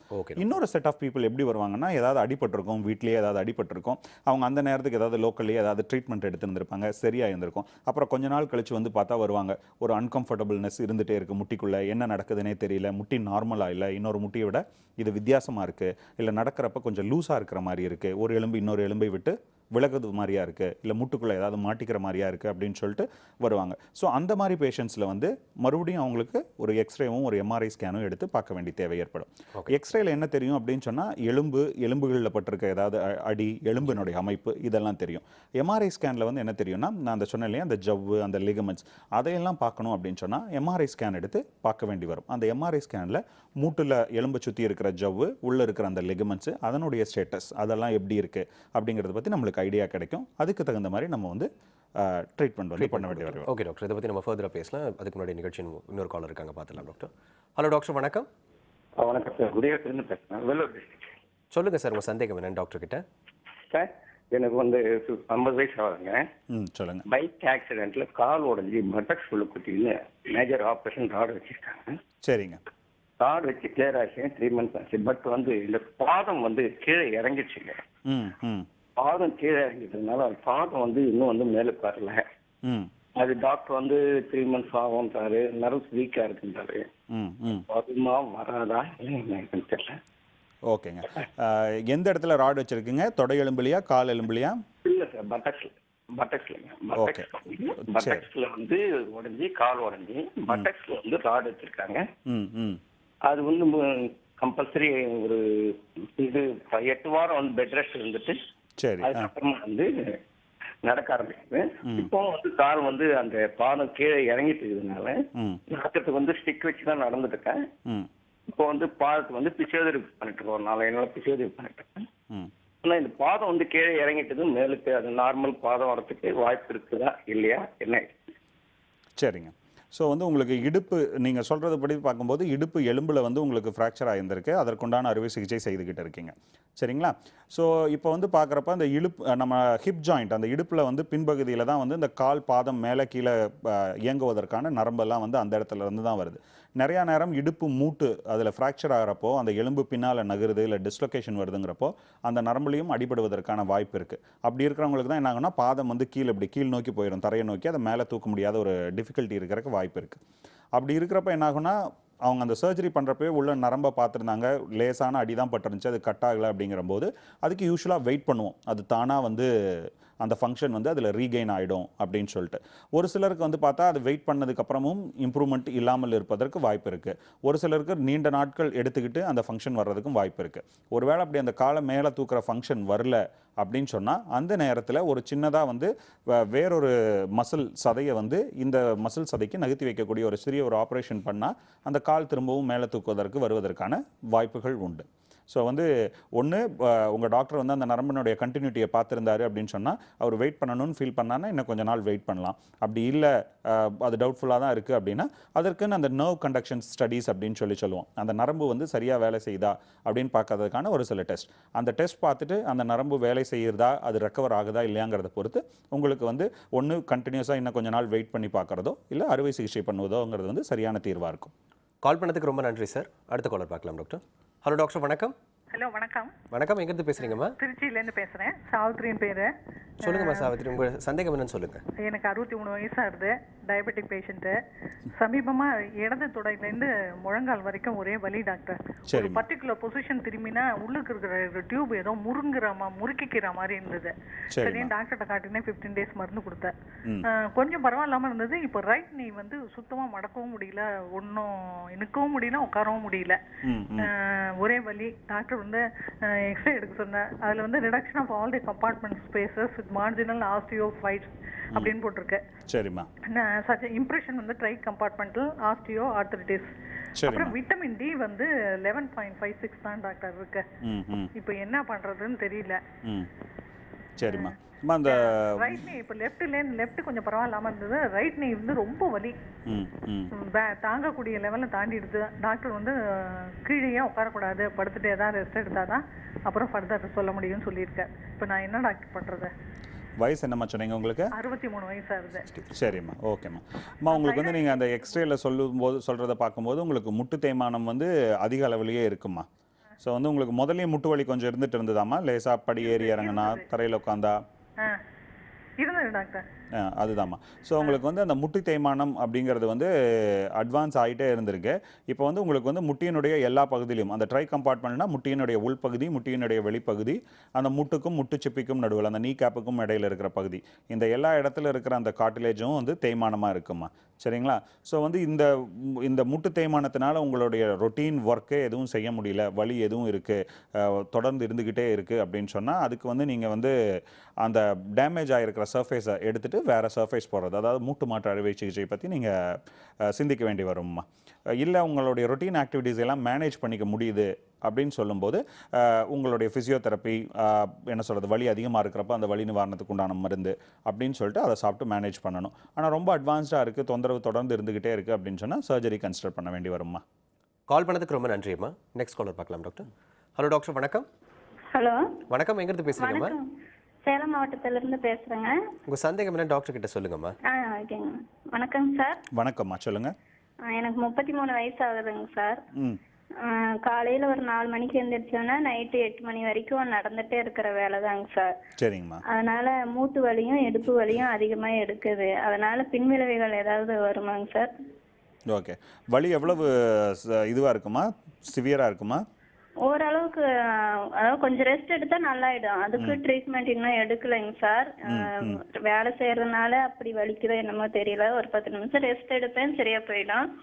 ஆனா இருந்தாலும் எனக்கு பயமா இருக்கு, நடந்துட்டே இருக்கிறோம், அதனால ஏதோ இடுப்பு வலி வருதா, பின்வலிகள். இப்போ 33 வயசு ஆகுது, 50 வரத்துக்குள்ள ரொம்ப பாதிக்கப்படுமா அப்படின்னு டவுட்டா இருக்கு.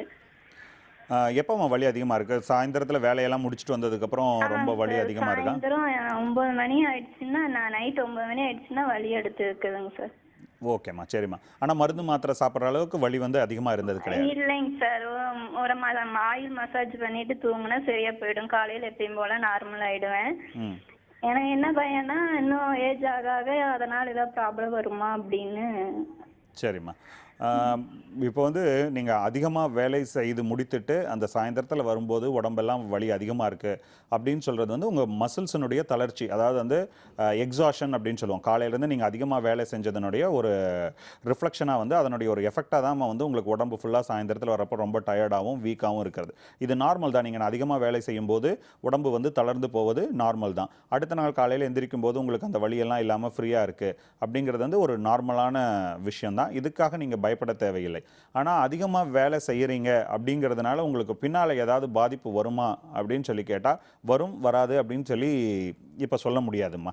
சரிங்களா? நீங்கள் வந்து இப்போ உங்கள் வந்து நிறையா குனிஞ்சு எடுக்க வேண்டியதாக இருக்குது, இல்லை முட்டியை வந்து அப்நார்மல் பொசிஷன்ஸில் நின்றுட்டு நீங்கள் வேலை செய்கிறீங்க அப்படின்னா அதனால் பாதிப்பு வருவதற்கு வாய்ப்புகள் உண்டு. ஆனால் நீங்கள் எப்பவும் ரொட்டீன் செய்ய வேண்டிய வேலை தான் செய்கிறீங்க அப்படிங்கிறப்போ நீங்கள் அதிகமாக வேலை செய்வதனால உங்களுக்கு அதிகமாக தேய்மானம் வரும் அப்படிங்கிறது வந்து சரியான ஒரு இது இல்லைம்மா. கால் பண்ணதுக்கு ரொம்ப நன்றிம்மா. அடுத்த காலர் பார்க்கலாம் டாக்டர். ஹலோ டாக்டர், வணக்கம். ஹலோ, கோயம்புத்தூர்லேருந்து பேசுகிறேங்க. சொல்லுங்கம்மா, உங்கள் சந்தேகம் என்ன டாக்டர் கிட்ட சொல்லுங்கள். அம்மாவுக்கு 56 வயசு ஆகுது. குதிகால் வலி ரொம்ப அதிகமாக இருக்குது. ஃபிசியோதெரப்பி ஒரு 3 months பண்ணிட்டு இருக்காங்க. இருந்தாலும் காலையில் எழுந்த உடனே கால் கீழே வைக்க முடியறதில்ல, ரொம்ப வலி அதிகமாக இருக்குது. பஸ்ஸில் நிற்க முடியறதில்ல, அந்த மாதிரி பெயின் இருக்குது அப்படின்னு சொல்லிட்டே இருக்காங்க. இது சரிம்மா. அம்மாவுக்கு சுகர் இருக்காம்மா? சுகர் இல்லை மேம். சுகர் எல்லாம் இல்லை. சரி. ஃபிசியோதெரப்பியில் என்னென்னம்மா பண்ணாங்க? ஒரு எக்ஸசைஸ் பால் வச்சு ரொட்டேஷன், அப்புறம் ஸ்ட்ரெச்சிங் எக்ஸசைஸ் மாதிரி 3 months பண்ணிட்டு இருக்காங்க. கம்மியா இருக்குங்க பெயின். ஆனா காலையில எழுந்த உடனே கால் கீழே வைக்க முடியல, ரொம்ப குதிகால் ரொம்ப அதிகமா வலிக்குது அப்படின்றாங்க. அது கொஞ்ச நேரம் எக்ஸசைஸ் பண்ணி ரொம்ப ரிலாக்ஸ் பண்ணி அதுக்கப்புறம் தான் காலு கீழே வைக்க முடியுது, இல்லைன்னா வைக்க முடியறது இல்லை கால் கீழே அப்படின்னு சொல்றாங்க. சரிம்மா. இது ஒரு காமனான ஒரு பிரச்சனை தான்மா, பிளான்டார் ஃபேஷியைட்டிஸ் அப்படின்னு சொல்லுவோம். இது ரொம்ப நேரம் நிற்கக்கூடிய மாதிரியான வேலை செய்கிறவங்கள இது ரொம்ப காமன் தான். ஸோ வந்து நீங்கள் எக்ஸசைஸ் பண்ணி அதில் கொஞ்சம் குறைஞ்சிருக்கு அப்படின்னு சொல்கிறீங்க. இப்போ நீங்கள் பண்ணிகிட்டு இருக்கிற அதே எக்ஸசைஸ் பண்ணிட்டுருங்க. அது கூட இன்னும் 2 விஷயம் மட்டும் நீங்கள் ஆட் பண்ணிக்கணுமா.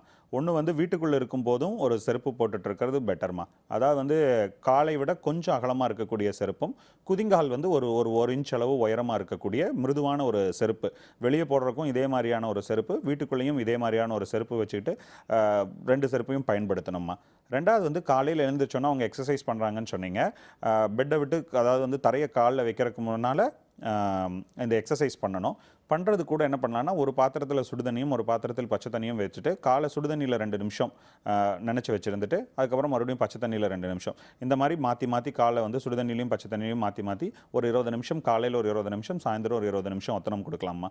இதை கான்ட்ராஸ்ட் பாத் இல்லை கான்ட்ராஸ்ட் தெரப்பின்னு சொல்லுவோம். ஸோ இதை பண்ணுங்கள். இந்த செருப்பையும் நீங்கள் வீட்டுக்குள்ள ஒன்று வெளியே ஒன்றுன்னு ஒரு செருப்பு யூஸ் பண்ணுங்கள். ப்ளஸ் பண்ணிகிட்டு இருக்கிற எக்ஸசைஸை தொடர்ந்து பண்ணுங்கள். இதிலிருந்தே அவங்களுக்கு வந்து நல்ல ஒரு ரிலீஃப் கிடைக்குமா. கால் பண்ணதுக்கு ரொம்ப நன்றிப்பா. நிகழ்ச்சியை தொடர்ந்து பாருங்கள். டாக்டர், இந்த லெகமெண்ட் பற்றி சொல்லியிருந்தீங்க. இந்த லெகமெண்ட் வந்து ஒரு வாட்டி கிழிஞ்சிருச்சு, இல்லை ஒரு வாட்டி ஏதாவது இன்ஜுரி வந்துருச்சு அப்படின்னா வந்து திருப்பி நார்மல் வழக்கமாக வந்து நம்ம லைஃப்பை கண்டினியூ பண்ண முடியுமா? திருப்பி ஏதாவது ப்ராப்ளம் வருமா? அது மட்டும் இல்லாமல் இந்த லெகமெண்ட் ரீகன்ஸ்ட்ரக்ஷன் வந்து அதோட ப்ராசஸ் எப்படி இருக்கும், அதனால் என்னென்ன காம்ப்ளிகேஷன்ஸ் இருக்குமா ஏதாவதுன்றது ஒரு சின்ன பிரேக்குக்கு அப்புறம் டிஸ்கஸ் பண்ணுவோம் டாக்டர். சிம்ஸ் ஹாஸ்பிட்டல் வடபழனி வழங்கும் ஹலோ டாக்டர் நிகழ்ச்சியில் ஒரு சிறிய இடைவேளை.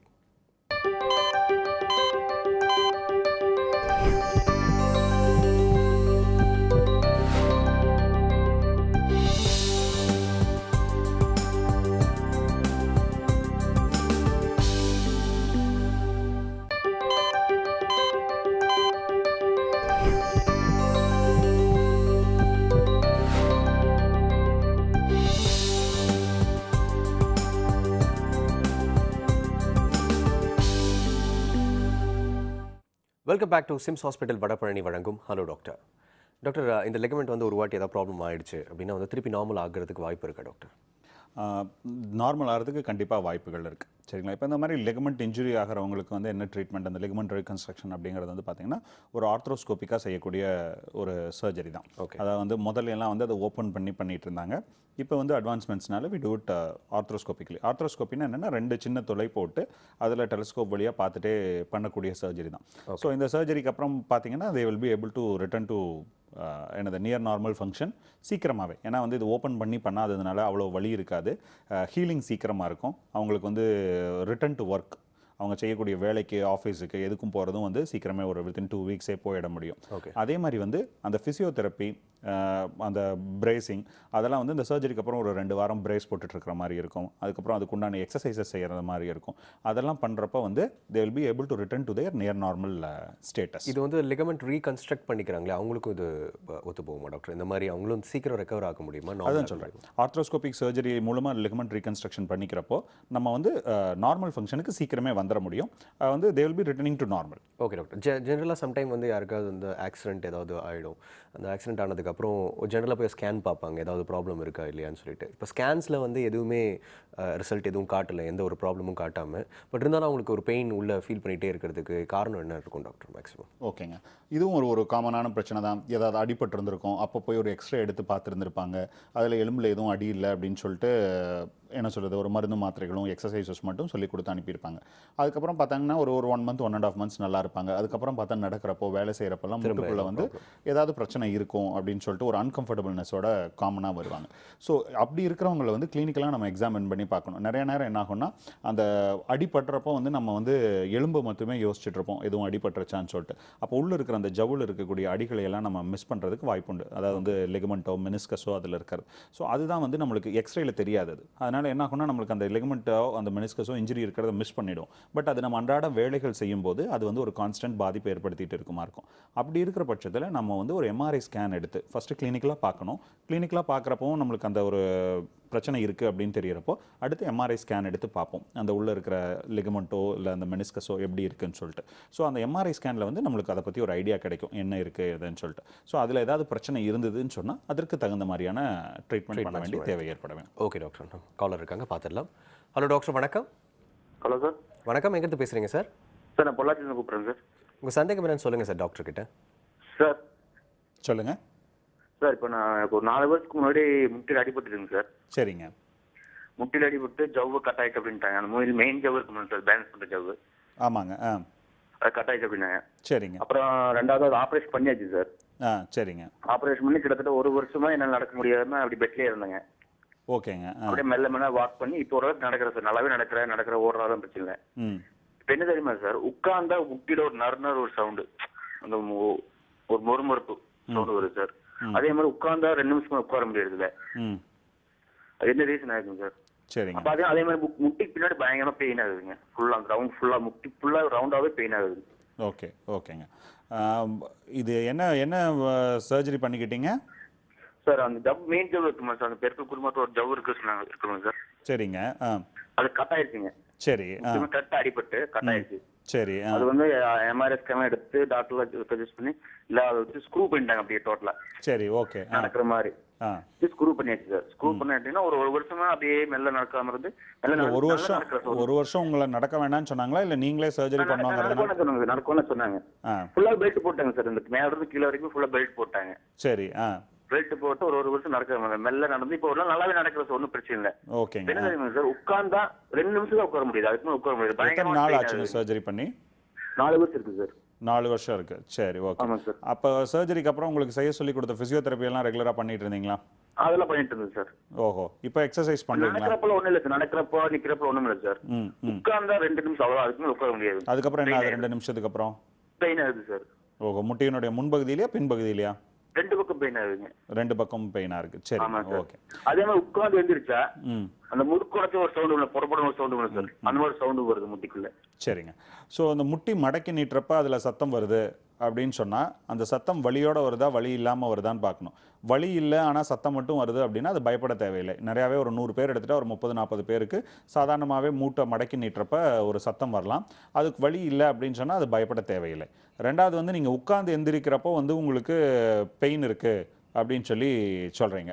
ஸோ இந்த சமணங்கால் போட்டு உட்காந்துட்டு எந்திரிக்கிறப்போ பிரச்சனை இருக்குது அப்படின்னு சொன்னால் உங்களை கிளினிக்கலாக வந்து உங்களுடைய அந்த நீ கேப்புக்கு பின்னால் இருக்கிற அந்த ஜவ்வில் வந்து ஏதாவது வீக்காக இருக்கா அப்படிங்கிறத வந்து பரிசோதனை பண்ணி பார்க்க வேண்டியிருக்கும்.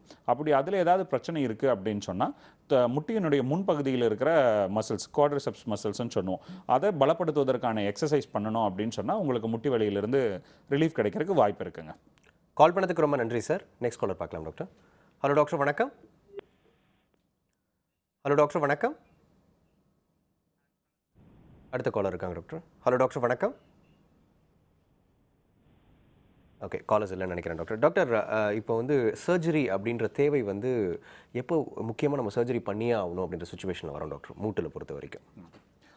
இப்போ மூட்டை பொறுத்த வரைக்கும் பார்த்தீங்கன்னா அந்த லெகமெண்ட் இன்ஜுரி இருக்கிறவங்க வந்து நம்ம முதல்ல உங்கள்கிட்ட சொன்ன மாதிரி ஆக்டிவிட்டி கம்மியாக இருக்கிறவங்கள வந்து உடனே பண்ணி ஆகணும் அப்படிங்கிற ஒரு கட்டாயம் கிடையாது. ஓகே. எந்த ஒரு லெகமெண்ட் இன்ஜுரி இல்லை மெனிஸ்கஸ் இன்ஜுரியும் அப்படின்னு பார்க்குறப்போ இப்போ வந்து ஒரு 2-3 லெகமெண்ட் கட் ஆயிருக்கு அப்படிங்கிறப்போ பார்த்தீங்கன்னா முட்டி ரொம்ப ஒரு எலும்பும் இன்னொரு எலும்பும் கனெக்ஷனே இல்லாத மாதிரி லூஸ் ஆடிட்டு இருக்கும். அப்படி இருக்கிறவங்களுக்கு உடனே சர்ஜரி பண்ணுறதுங்கிறது வந்து அவசியம்.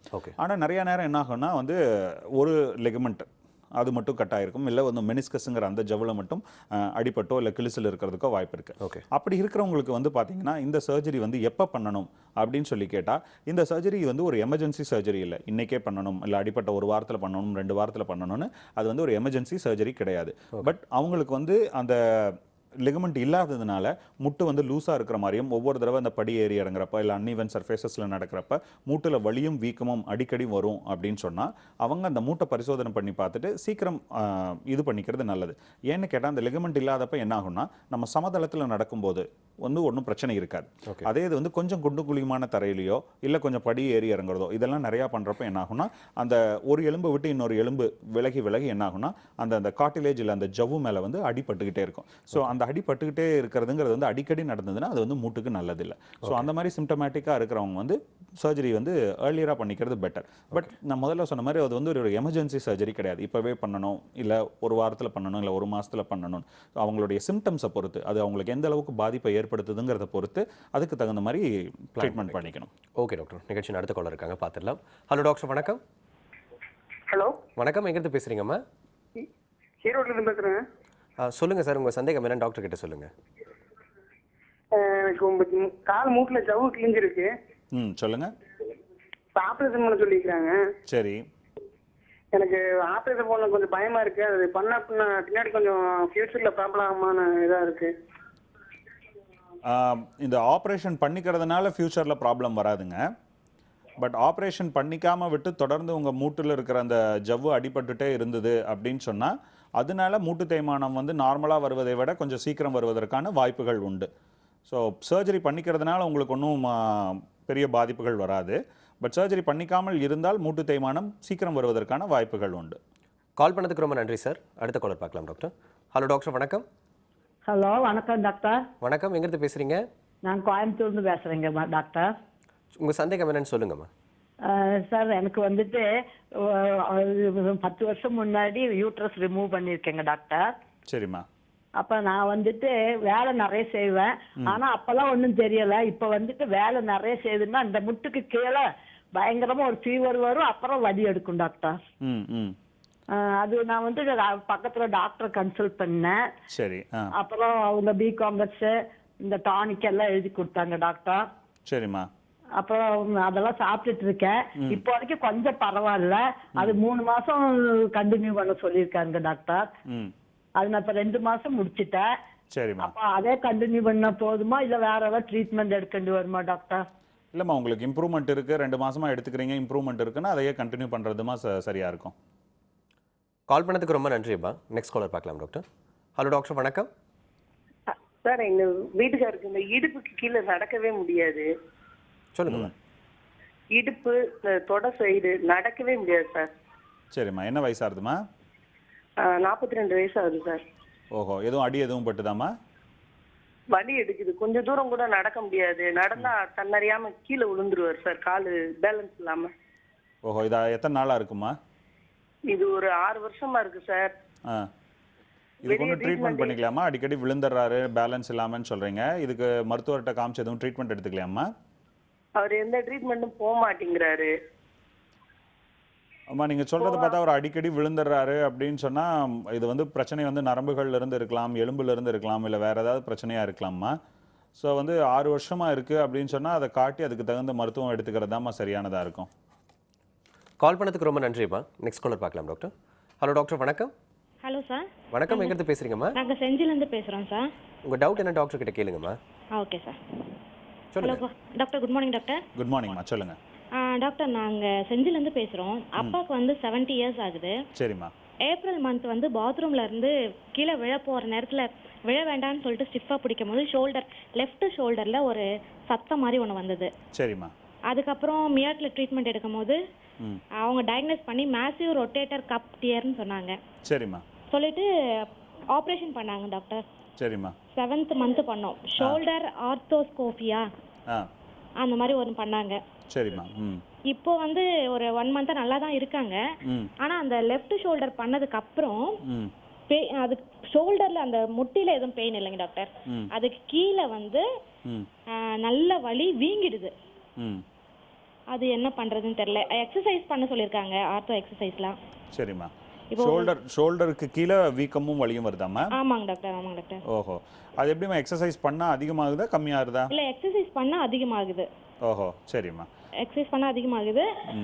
வீங்கிடுது வேற, அந்த கை ஃபுல்லா லெஃப்ட் ஹேண்ட் ஃபுல்லா வீங்கிடுது. சரிம்மா. ஆப்ரேஷனுக்கு அப்புறம் வந்து அந்த ஹீலிங் ப்ராசஸ் நடந்துட்டு இருக்கிறப்ப கொஞ்சம் லேசான வீக்கமும் வலியும் வருவது நார்மல் தாம்மா. அதுவும் பர்டிகுலராக எக்ஸசைஸ் பண்ணதுக்கு அப்புறம் தான் வருது அப்படின்னு சொன்னால் அது பயப்படுறதுக்கு ஒன்றும் இல்லை. ஐஸ் கட்டி ஒத்தனம் கொடுங்க, கம்மியாயிடும். தொடர்ந்து எக்ஸசைஸ் பண்ணிட்டு இருக்கிறதாம்மா என்ன சொல்கிறது, உங்களுக்கு என்ன ஃபிசியோதெரப்பி பண்ணணும்னு சொல்லியிருக்காங்களோ அது பண்ணுறது தாம்மா சரியாக இருக்கும். கால் பண்ணதுக்கு ரொம்ப நன்றிம்மா. அடுத்த காலர் பார்க்கலாம் டாக்டர்.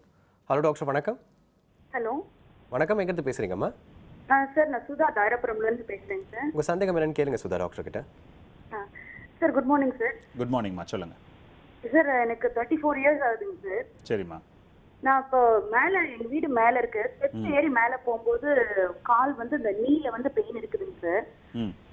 அப்புறம் வந்து அதுலேருந்து டக்குன்னு ஒரு சத்தம் வந்துச்சுங்க சார். சரிம்மா. லெஃப்ட் நீல, அப்புறம் அந்த நீக்கு இந்த சைடு அந்த நீ பால்ல வந்து லைட்டாக வெளியே வீக்கம் தெரிஞ்சுதுங்க சார். அந்த நீ மட்டும் என்னால மேல ஏறினா வலிக்குது, இறங்கினா வலிக்குது. ஆனா கொஞ்சம் கால் நீட்டி, நைட்டு தூங்கும்போது கால் நீட்டி மடக்குனா கூட வலிச்சுட்டு இருந்துச்சு சார்.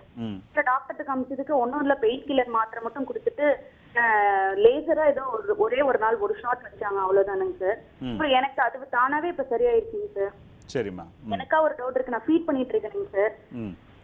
அதான் எனக்கு கால்சியம் எனக்கு நிறைய லாஸ் இருக்குமா இல்லை எப்படி? எனக்கு தைராய்டு வேற, ஹைப்போ தைராய்டு வேற இருக்குங்க சார். சரிம்மா. இது அப்புறம் இன்னொரு டவுட்டுங்க சார். சொல்லுங்கம்மா. என் ஹஸ்பண்டுக்கு வந்துங்க சார் ஓசிடி இருந்துச்சுங்க சார். அதனால அவர் வந்து அதுக்கு டேப்லெட்ஸ் எடுத்துட்டு இருக்காரு. ஆனா அது ஸ்டாப் பண்ணிட்டாலோ இல்லைன்னா கொஞ்ச நேரம் ஆனாலும் கால் நீக்கு கீழே பெயினாவே இருக்குது அப்படின்னு சொல்றாரு. இது இந்த ரெண்டுக்கும் எனக்கு கொஞ்சம் விளக்கம் சொல்லுங்க. சரிம்மா. உங்களுக்கு வந்து நீங்கள் ஃபீட் பண்ணிட்டு இருக்கிறதுனால உங்களுக்கு கால்சியம் வந்து நீங்கள் நார்மலாக கால்சியம் அதிகமாக இருக்கிற உணவுகள் சாப்பிட்டா கம்மியாகிறதுக்கு வாய்ப்பு இல்லைம்மா. கால்சியம் அதிகமாக இருக்கிற காய்கறிகள், கீரைகள்லாம் அதிகமாக சாப்பிட்டுக்கோங்க, சரிங்களா? ரெண்டாவது, இந்த முட்டியில் படி ஏறி இறங்குறதுனால வலி வருது, மற்றபடி நேரத்தில் வலி இல்லை அப்படின்னு சொன்னால் உங்களுக்கு மூட்டை சுற்றி இருக்கிற மசில்ஸை வந்து கொஞ்சம் ஸ்ட்ரென்தன் பண்ண வேண்டிய தேவை இருக்கும்மா. ஸோ வந்து நீங்கள் வந்து அதுக்குண்டான மசில்ஸை ஸ்ட்ரென்தன் பண்ணுறதுக்கான எக்ஸசைசஸ் பண்ணினீங்கனாலே வந்து அதில் ரிலீஃப் இருக்கும். ஒருவேளை அதில் ரிலீஃப் இல்லை அப்படின்னு சொன்னால் மறுபடியும் உங்கள் மூட்டியை வந்து பரிசோதனை பண்ணி பார்க்க வேண்டிய தேவை ஏற்படும்மா, சரிங்களா? உங்கள் ஹஸ்பண்டுக்கு வந்து என்ன மாத்திரை அவர் சாப்பிட்றாருங்கிறத பொறுத்து அந்த மாத்திரையினாலே மசில்ஸில் பெயின் வருமா என்ன ஏதுங்கிறது வந்து அந்த என்ன மாத்திரை சாப்பிட்றாரோ அந்த மருத்துவர்கிட்ட கேட்டிங்கன்னா அவர் உங்களுக்கு வந்து அதை பற்றி தெளிவாக சொல்ல முடியுமா. கால் பண்ணதுக்கு ரொம்ப நன்றிம்மா. டாக்டர், ஜென்ரலாகவே வந்து நீயே மெயின்டைன் பண்ணணும் அப்படின்னா வந்து ஏஜ் ஃபேக்டரை தவிர்த்து நம்மளும் வந்து கொஞ்சம் ஆக்டிவிட்டி இருந்தால் தான் நீக்கும் நல்லது அப்படின்றத வந்து கரெக்டாக சொல்லியிருந்தீங்க டாக்டர். எனிவே இன்றைக்கி வந்து காலர்ஸ் ஸ்லோ அண்ட் ஸ்டடியாக கன்சல்ட் பண்ணதுக்கு ரொம்ப நன்றி டாக்டர். Thanks a lot. இன்றைய ஹலோ டாக்டர் நிகழ்ச்சி உங்களுக்கு ரொம்பவே யூஸ்ஃபுல்லாக இருக்கும் நம்புகிறோம். மீண்டும் அடுத்த ஹலோ டாக்டர் நிகழ்ச்சியில் சந்திப்போம். அதுவரை stay healthy and stay happy.